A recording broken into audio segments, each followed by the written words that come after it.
أعوذ بالله من الشيطان الرجيم. بسم الله الرحمن الرحيم.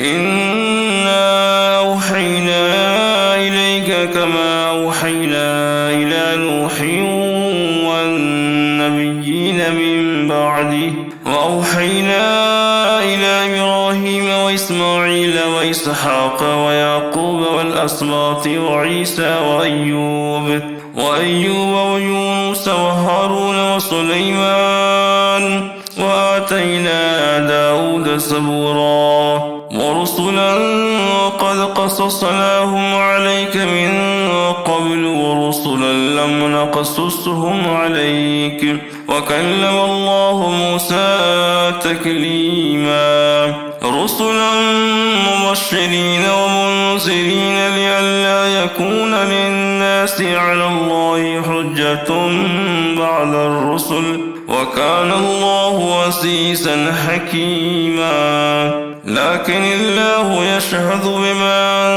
أنزل إليك أنزله بعلمه، والملائكة يشهدون، وكفى بالله شهيدا. إن الذين كفروا وصدوا عن سبيل الله قد ضلوا ضلالا بعيدا.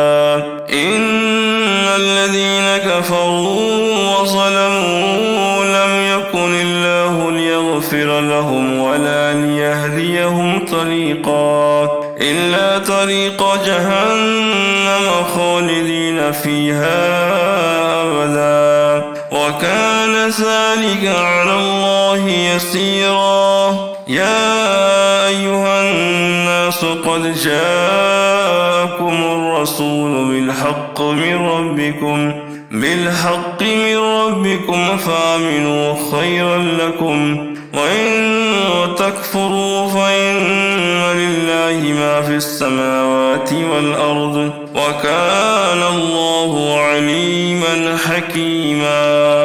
يا أهل الكتاب لا تغلوا في دينكم ولا تقولوا على الله إلا الحق، إنما المسيح عيسى ابن مريم رسول الله وكلمته ألقاها إلى مريم وروح منه، فآمنوا بالله ورسله ولا تقولوا ثلاثة، انتهوا خيرا لكم، إنما الله إله واحد سبحانه أن يكون له ولد، له ما في السماوات وما في الأرض، وكفى بالله وكيلا. لن يستنكف المسيح أن يكون عبدا لله ولا الملائكة المقربون، ومن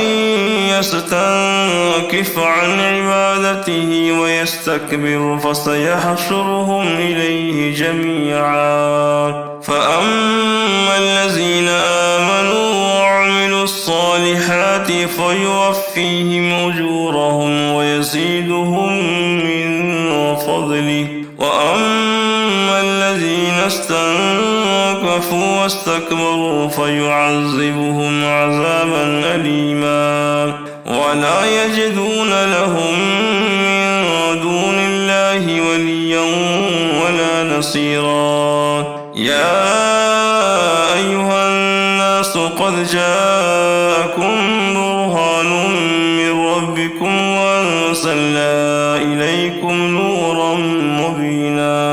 فأما الذين آمنوا بالله واعتصموا به فسيدخلهم في رحمة منه وفضل ويهديهم إليه صراطا مستقيما.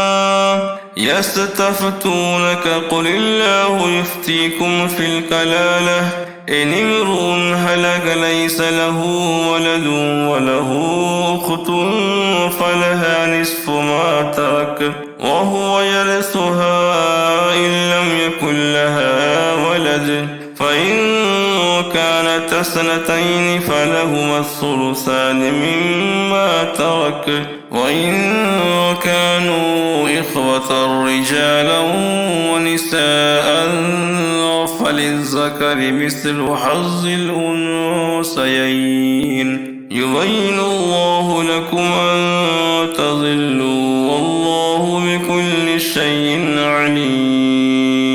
صدق الله